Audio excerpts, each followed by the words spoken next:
بسم اللہ الرحمن الرحیم۔ السلام علیکم ورحمۃ اللہ وبرکاتہ۔ ہم نے تو آج تک صرف شمشیروں کی چھنکاریں سنی ہیں، اور یہی ہمارے نغمے ہیں، اور یہی ہماری موسیقی ہے۔ بے شک میدان جنگ میں یہی مردوں کی موسیقی ہے۔ ابو اسحاق کی آہنی شخصیت کے پتھریلے مجسمے کو پگھلا کر ریزہ ریزہ کرنے کے لیے ارمغانہ شرازی اپنی جادہ بیانی کے مختلف حربے استعمال کر رہی تھی، مگر امیر زیجہ عرصہ کارزار سے کامیاب و کامران لوٹ کے آنے کے بعد انسان کے لیے ضروری ہے کہ وہ جنگ و رباب کی سحر انگیز آواز بھی سنے، پھر جب وہ تازہ دم ہو جائے تو اپنے راحت قدے سے نکل کر دوبارہ میدان جنگ کی طرف چلا جائے اور اپنے دشمنوں کے اٹھے ہوئے سروں کو ان کے کندھوں سے جدا کر دے۔ ارمغانہ شرازی نے بڑی عجیب منطق پیش کی تھی۔ ابو اسحاق کو کشت و خون سے بھری ہوئی اپنی طویل زندگی میں پہلی بار محسوس ہوا کہ جیسے وہ ایک بڑی نعمت سے محروم رہا ہو۔ شاید تم ٹھیک کہتی ہو ارمغانہ کہ ہم بہت زیادہ تھک گئے ہیں، مگر یہ بھی سچ ہے کہ ہماری تھکن کو آج تک ہمارے علاوہ کسی نے محسوس بھی نہیں کیا ہے۔ ارمغانہ شرازی کے دل میں خوشی کی ایک اور تیز لہر اٹھی۔ ابو اسحاق کے آہنی مجسمے نے ارمغانہ شرازی کے حسن شعلہ بار کی موجودگی کا اعتراف کر لیا تھا، تو پھر امیر اس کنیز کو خدمت گزاری کا گراں بہا اعزاز بخشیں۔ تو کیا تمہیں موسیقی کا فن بھی آتا ہے؟ ابو اسحاق نے چونک کر ایسی خوبصورت دوشیزہ کی طرف دیکھا جو اس سے صرف 1 گز کے فاصلے پر دوزانوں بیٹھی ہوئی تھی۔ اس کنیز کو کیا نہیں آتا علیجہ؟ پہلی بار ارمغانہ شرازی کے سرخ و گداز ہونٹوں پر مسکراہٹ ابھری، اور مسکراہٹ اس قدر قدرتی تھی کہ ابو اسحاق کو اپنے جسم میں لرزہ سا محسوس ہونے لگا۔ پھر اس رات ارمغانہ شرازی نے ابو اسحاق کی خلوت خاص میں رباب چھیڑا اور اس کے سحرکار آواز سے در و دیوار گونجنے لگے۔ آواز کیا تھی؟ ایک بہتا ہوا آبشار تھا جو پتھروں کے سینے میں شگاف ڈال رہا تھا۔ ابو اسحاق نے محسوس کیا جیسے اس کے جلتے ہوئے دل و دماغ پر شبنم کی فوار پڑ رہی ہو۔ اسے زندگی میں پہلی بار عجیب سے سکون کا احساس ہوا۔ کچھ دیر بعد اس کی آنکھیں بند ہونے لگیں اور پھر وہ گہری نیند سو گیا۔ محافظ دستے کے تمام سپاہی حیران و پریشان تھے۔ طویل ملازمت کے دوران یہ پہلا موقع تھا جب ان کے امیر کی خلوت میں کوئی عورت داخل ہوئی تھی۔ سارے محافظ ایک دوسرے کے چہرے کو دیکھ رہے تھے اور آنکھوں ہی آنکھوں میں مختلف سوالات کر رہے تھے، مگر کسی کو لب کشائی کی جرت نہیں تھی۔ ایک طرف تو غزنی کے حکمران کا معاملہ تھا اور دوسری طرف ایک بااثر وزیر اسد شیرازی کی بیٹی تھی۔ کوئی کہتا بھی تو کیا کہتا، مگر پھر بھی ایک محافظ نے ہمت کر کے سبکتگین تک یہ خبر پہنچا دی۔ سرفار، یہ ایک انہونی بات ہے کہ امیر موسیقی سن رہے ہیں، اور مطربہ کوئی عام کنیز نہیں، وزیر مملکت اسد شیرازی کی بیٹی ارمغانہ ہے۔ سبکتگین کو یہ خبر سن کر ایسا محسوس ہوا جیسے کسی دشمن نے پیچھے سے وار کیا ہو اور اس کے سر پر بھاری گرز سے ضرب لگائی ہو۔ چلو میں دیکھتا ہوں، سبکتگین نے گھبرائے ہوئے لہجے میں کہا، اور محافظ کے ساتھ ساتھ تیز قدموں سے ہوتا ہوا ابو اسحاق کی خلوت خاص تک پہنچا۔ خوابگاہ کا دروازہ بند تھا اور اندر سے رباب کی مدھم مدھم آواز آ رہی تھی۔ اگرچہ سبکتگین ابو اسحاق کے بہت قریب تھا اور محافظ دستے کا نگران اعلیٰ ہونے کے سبب اس کی ذمہ داریاں بھی بہت زیادہ تھیں، لیکن موجودہ صورتحال انتہائی نازک اور سنگین تھی۔ بااختیار ہونے کے باوجود وہ ابو اسحاق کی خلوت میں کسی قسم کی مداخلت نہیں کر سکتا تھا۔ مجبوراً دروازے پر کھڑا ہو کر انتظار کرنے لگا کہ کب وہ محفل موسیقی ختم ہو، ارمغانہ شرازی خوابگاہ سے باہر آئے اور وہ امیر سے پوچھے کہ آپ کو یہ شوق کب ہوا؟ آپ کے بزرگوار نے تو کبھی محفل موسیقی کا اہتمام نہیں کیا اور ان کی خلوت میں کبھی کوئی مطربہ داخل نہ ہوئی۔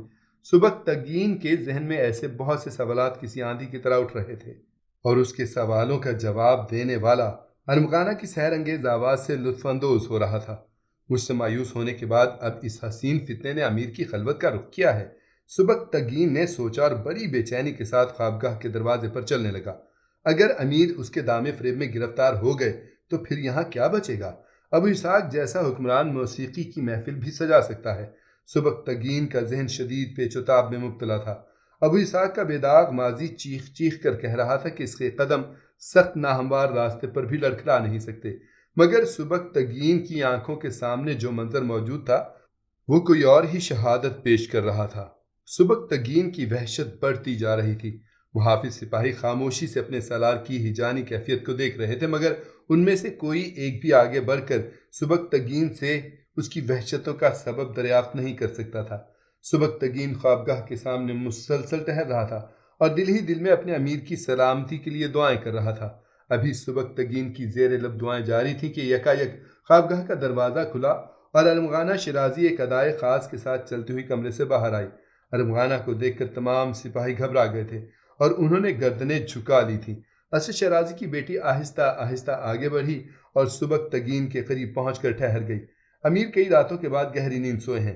سرگوشی کے انداز میں ارمغانہ کی مترنم آواز ابھری اور پھر وہ آہستہ آہستہ تیز قدموں سے اپنے مکان کی طرف چلی گئی، جو شاہی محل کے ایک کونے میں آباد تھا۔ رات کے پچھلے پہر ارمغانہ اپنے مکان میں داخل ہوئی۔ اسد شیرازی جاگ رہا تھا۔ بیٹی کو دیکھتے ہی وہ گھبرا کر اٹھا اور تیزی سے آگے بڑھا، مگر چند قدم چلتے ہی لڑکھڑا کر گر گیا۔ اسد شیرازی رات بھر شراب پی رہا تھا، اس لیے اب اس کی ٹانگیں جسم کا بوجھ اٹھانے کے قابل نہیں رہی تھیں۔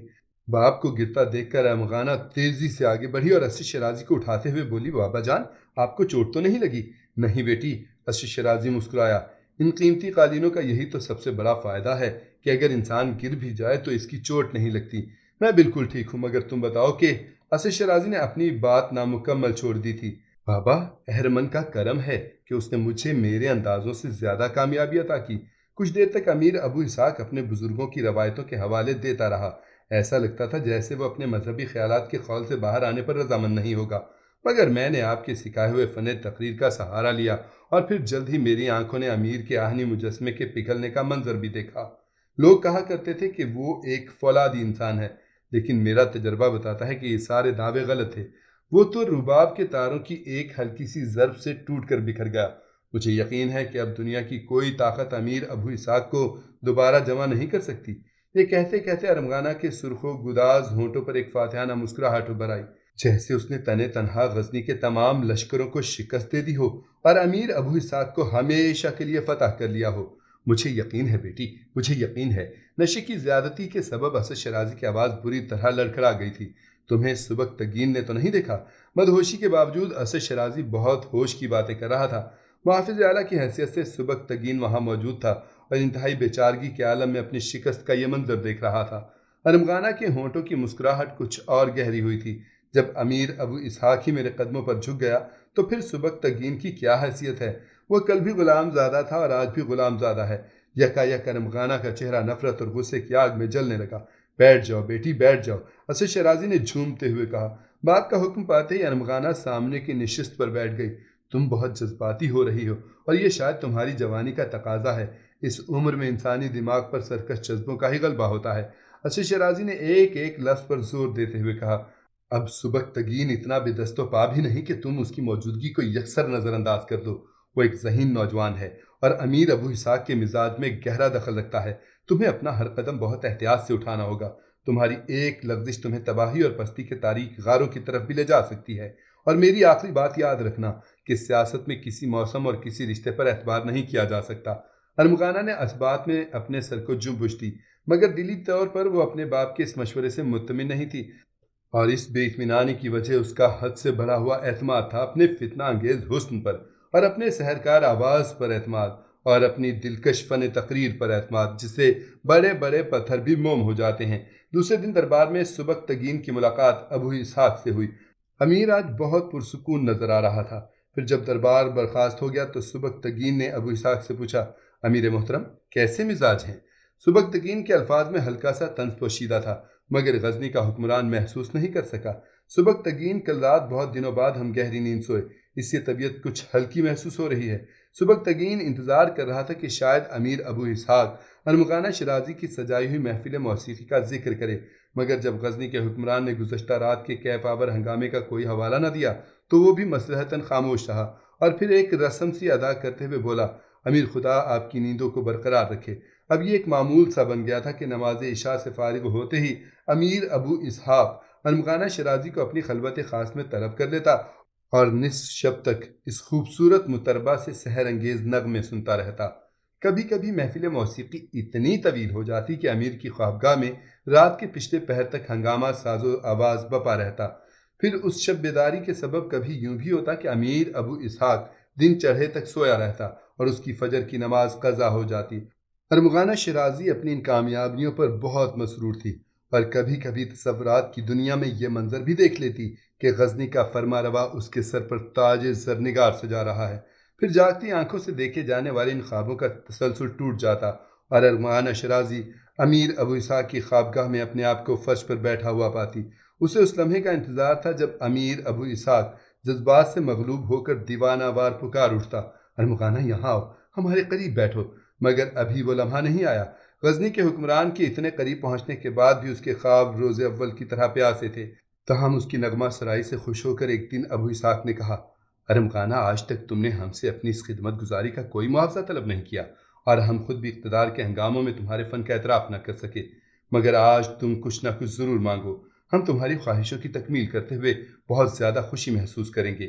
امیر ابو اسحاق کے الفاظ سن کر ارمغانہ شیرازی کے دل کی دھڑکنوں میں توازن برقرار نہیں رہا۔ اس نے ایک جہان انگیز کیفیت سے دوچار ہوتے ہوئے سوچا، شاید وہ لمحہ آ گیا ہے جس کا مجھے بہت دنوں سے انتظار تھا۔ پھر ارمغانہ کے ہونٹوں کو جنبش ہوئی، امیر کی زبان مبارک سے ادا ہونے والے چند الفاظ میرے لیے دنیا کے تمام خزانوں سے زیادہ قیمتی ہیں۔ یہ کہتے ہوئے ارمغانہ نے ادب سے سر جھکا لیا۔ وہ ابو اسحاق کی بے قرار جذبوں کی انتہا دیکھنا چاہتی تھی۔ نہیں ارمغانہ، آج تو تمہیں کچھ مانگنا ہی ہوگا۔ یکا یک امیر ابو اسحاق کا لہجہ بدل گیا۔ اس نے پرجلال آواز میں کہا، ہم اپنی ذات پر کسی کا قرض باقی رکھنے کے عادی نہیں، بلا جھجک ہو کر مانگو، اگر ہماری بساط میں ہوگا تو تمہیں مایوس نہیں کریں گے۔ ابو اسحاق کے چہرے پر کچھ دیر کے لیے آمرانہ شان ابھر آئی تھی۔ ارمغانہ شیرازی چند لمحوں تک خمار آلود نظروں سے ابو اسحاق کی طرف دیکھتی رہی، پھر آگے بڑھ کر گھٹنوں کے بل جھکی، ہنائی ہاتھوں سے امیر کے پیروں کو چھوا اور پھر غزنی کے حکمران کے قدموں میں اپنا سر رکھ دیا۔ کنیز اس کے سوا کچھ نہیں چاہتی کہ امیر ذیشان اس حقیر خادمہ کو ہمیشہ کے لیے اپنے قدموں میں جگہ دے۔ بڑھاپے کی سرحدوں پر کھڑا ہوا حکمران ایک خوفناک طوفان کی زد میں تھا، ایسا طوفان جو آج سے پہلے اس کی زندگی میں کبھی نہیں آیا تھا۔ ارمغانہ شیرازی کی اتنی قربت پا کر ابو اسحاق کو محسوس ہوا کہ قصر شاہی میں زلزلہ سا آ گیا ہے اور اس کی خوابگاہ کے در و دیوار خود اس پر گر پڑے ہیں۔ امیر ابو اسحاق کچھ دیر تک اس طوفان سے لڑتا رہا، مگر جب پاگل ہوا اور پانی کی خونخوار موجوں نے زیادہ سرکشی اختیار کر لی تو غزنی کا حکمران اپنے نرم بستر سے اٹھ کر پتھر کے سخت فرش پر کھڑا ہو گیا۔ ارمغانہ شیرازی نے بڑے تعجب سے امیر ابو اسحاق کی طرف دیکھا۔ اسے یقین نہیں آ رہا تھا کہ ایک کمزور دیوار اتنے خوفناک طوفان پر بھی اپنی جگہ قائم رکھ سکتی ہے۔ تم اس وقت جاؤ ارمغانہ اور ہمیں تنہا چھوڑ دو، ہم تمہاری اس خواہش پر سنجیدگی سے غور ضرور کریں گے، مگر کوئی وعدہ نہیں کرتے۔ ارمغانہ ایک عجیب سی سرشاری کے عالم میں اٹھی۔ اس نے اپنی زندگی کے سنگلاخ راستے کو بڑی آسانی سے طے کر لیا تھا اور اب وہ فتح کے نشان سے صرف چند گز کے فاصلے پر کھڑی تھی۔ ارمغانہ نے جھک کر امیر کو رخصتی کا سلام کیا اور آہستہ آہستہ ایک شان بے نیازی کے ساتھ چلتی ہوئی خوابگاہ کے دروازے سے باہر نکل گئی۔ باہر آتے ہی ارمغانہ نے سبکتگین کو دیکھا جو حسب معمول شدید بے قراری کی حالت میں ٹہل رہا تھا۔